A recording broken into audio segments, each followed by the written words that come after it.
ఆదికాండము 6వ అధ్యాయము. నరులు భూమి మీద విస్తరింపనారంభించిన తరువాత కుమార్తెలు వారికి పుట్టినప్పుడు దేవుని కుమారులు నరుల కుమార్తెలు చక్కని వారిని చూచి వారందరిలో తమకు మనసు వచ్చిన స్త్రీలను వివాహము చేసుకొండ్రి. అప్పుడు యెహోవా, నా ఆత్మ నరులతో ఎల్లప్పుడూ వాదించదు. వారు తమ అక్రమ విషయములో నరమాతృలై ఉన్నారు. అయినను వారి దినములు 120 ఏండ్లగునెను. ఆ దినములలో నెఫీలులను వారు భూమి మీద నుండిరి, తరువాతనూ ఉండిరి. దేవుని కుమారులు నరుల కుమార్తెలతో పోయినప్పుడు వారికి పిల్లలను కనిరి. పూర్వకాలమందు పేరు పొందిన శూరులు వీరే.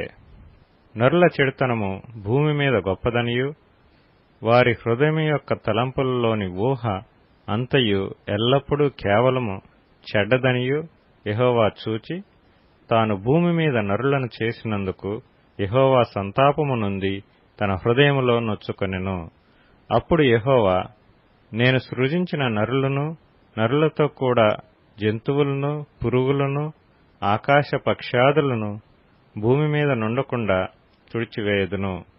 ఏలయనగా నేను వారిని సృష్టించినందుకు సంతాపము నొంది ఉన్నానెనెను. అయితే నోవహు యెహోవా దృష్టియందు కృప పొందినవాడాయెను.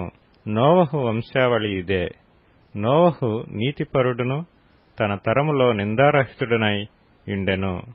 నోవహు దేవునితో కూడా నడిచినవాడు. షేము, హాము, యాపెతను 3 కుమారులను నోవహు కనెను. భూలోకము దేవుని సన్నిధిని చెడిపోయి యుండెను. భూలోకము బలాత్కారంతో నిండియుండెను.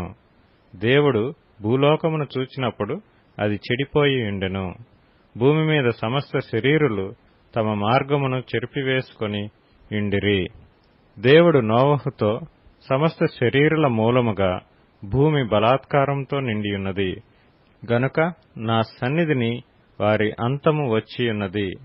ఇదిగో వారిని భూమితో కూడా నాశనము చేయుదును. చితిసారకపు మ్రానుతో నీ కొరకు ఓడను చేసుకొనుము.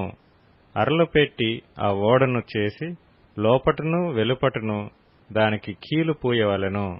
నీవు దాని చేయవలసిన విధమిది. ఆ ఓడ 300 మూరలు పొడుగును, 50 మూరల వెడల్పును, 30 మూరల ఎత్తును గలదై ఉండవలెను. ఆ ఓడకు కిటికీ చేసి పైనుండి మూరెడు క్రిందికి దాన్ని ముగించవలెను.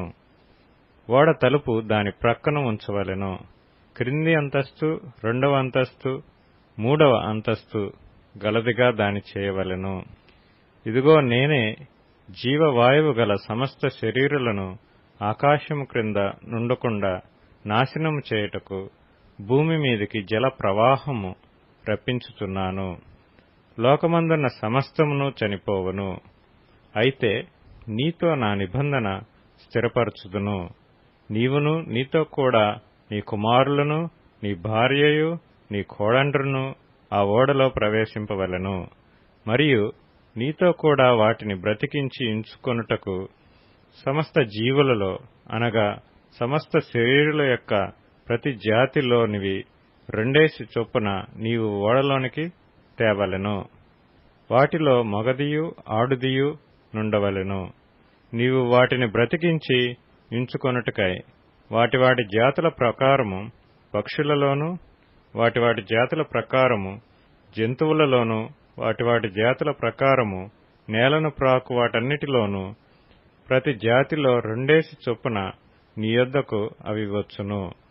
మరియు తినుటకు నానా విధములైన ఆహార పదార్థములను కూర్చుకొని నీ దగ్గర ఉంచుకొనుము. అవి నీకును వాటికి నీ ఆహారమగునని చెప్పెను.